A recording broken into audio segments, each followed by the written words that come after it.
They said the world was dead. They said the air would burn lungs. They said the soil would poison skin. They said the creatures would tear apart anything that moved. They were wrong. Mara stood at the edge of the drop. Ship ramp and smelled rain. It was not clean rain. It carried metal and ash and a sharp taste that stung the tongue. She smiled anyway. The colony surveyors behind her argued in quiet, clipped voices. Their scanners screamed warnings. Red icons filled their displays. Atmosphere, toxic. Biosphere, hostile.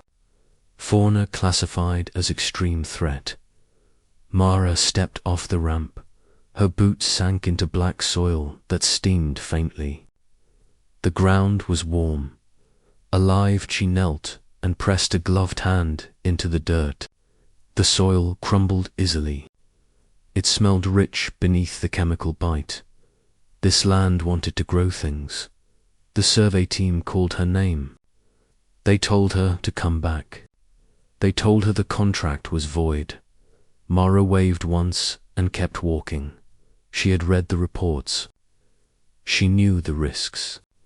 She also knew how often the reports were written by people who had never planted a seed in their lives. They had named the planet Caros 9, a number 4, a grave. Mara renamed it home. Her first shelter was a dome of scavenged alloy plates. She sealed it tight and filtered the air. She slept on packed soil.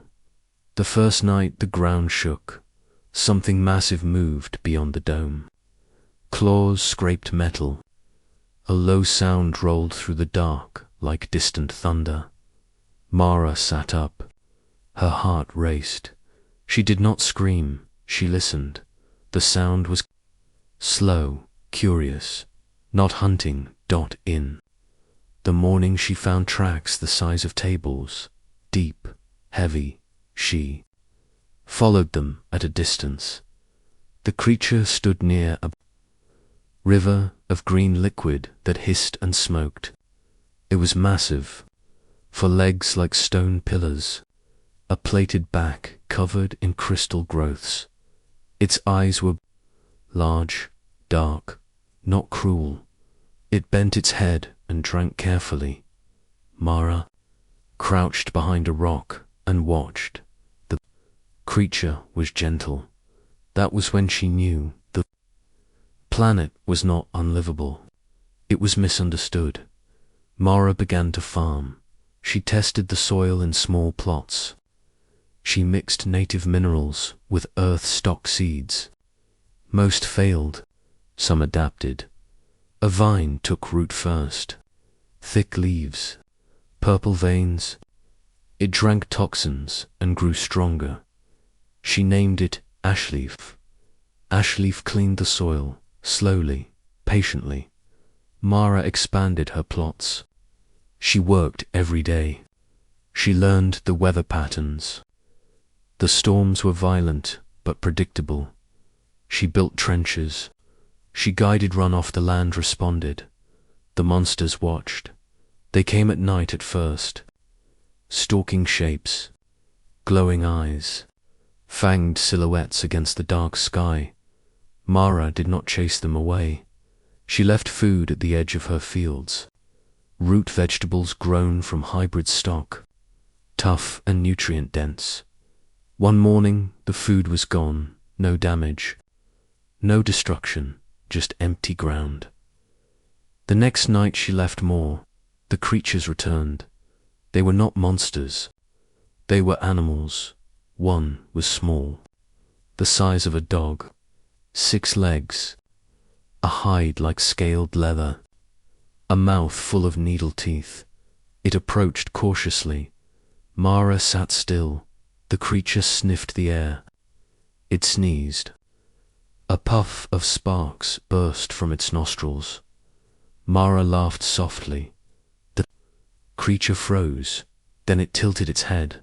She rolled a root toward it. It took the food and ran. The next night it came. Back then it brought another. Weeks passed, the fields grew, the soil darkened, the air inside the dome improved. Mara removed her helmet during the day. Her skin tingled. She adapted. The creatures learned her routines. They watched her work. They followed at a distance. She named them.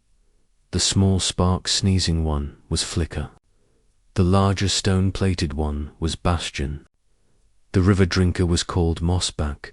Mossback guarded the fields.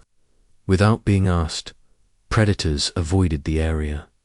When a hunting pack tested the boundary, Mossback charged. The ground shook. The pack fled. Mara stood on her porch and cheered. Months turned into years. The survey team returned once. They hovered above the fields in disbelief. Green spread across black soil. Creatures grazed peacefully among crops. A human waved at them from below. They tried to order her to evacuate. She sent them data instead. Soil toxicity reduced by 70%. Atmosphere stable within tolerance. Fauna domestication in progress. They called it impossible. She called it farming more. Ships came later. Scientists, corporate envoys, military observers. They brought fear and weapons. The monsters did not like the weapons. Flicker hissed and sparked. Bastion positioned himself between the newcomers and the fields. Mara stepped forward. She told them to leave the guns on their ships. Some laughed, some did not. The ones who kept their weapons learned quickly. The planet defended its farmer. No one was killed. They were chased, thrown, terrified. The reports changed tone after that Caros. 9 was reclassified. Emerging colony world. Unique biosphere. Human compatible with adaptation support. They wanted control. Mara refused. She offered something else, partnership. She taught them how to work the soil, how to listen to the land, how to approach the animals without fear. Not everyone could. Some people left, others stayed. Children were born under a green sky streaked with lightning. They learned to ride Flicker like creatures. They fed Mossback by hand. They slept without domes. The land healed faster than expected. Ashleaf spread across the plains. Rivers cleared. Storms softened. The monsters changed to dot. They grew calmer, smarter, protective. They bonded with humans. Years later, a threat came from the stars. A mining fleet arrived unannounced. They saw resources, crystals, energy-rich biomass. They did not see life. They deployed machines. The ground screamed. Mara felt it through her boots. The monsters felt it too. Mossback bellowed. A sound that shook clouds apart. Creatures emerged from every direction, big, small, winged, burrowing. They stood with the humans. The mining machines advanced. They did not last long. Roots tore metal apart. Claws crushed holes. Acid spat from the air. The fleet retreated in panic. No. Shots were fired from human hands. The message was clear. This world was not unlivable. It was defended. Mara stood at the center of the fields as the sun set. Green light washed across leaves and scales and skin. She rested a hand on Mossback's side. He rumbled softly. She had come alone. She had stayed stubborn. Now she was not alone at all. They would write stories about this place. About monsters turned pets. About a farmer who ignored warnings. Mara smiled. Let them talk. The world was alive. It always had been. It just needed someone willing to stay Asterisk.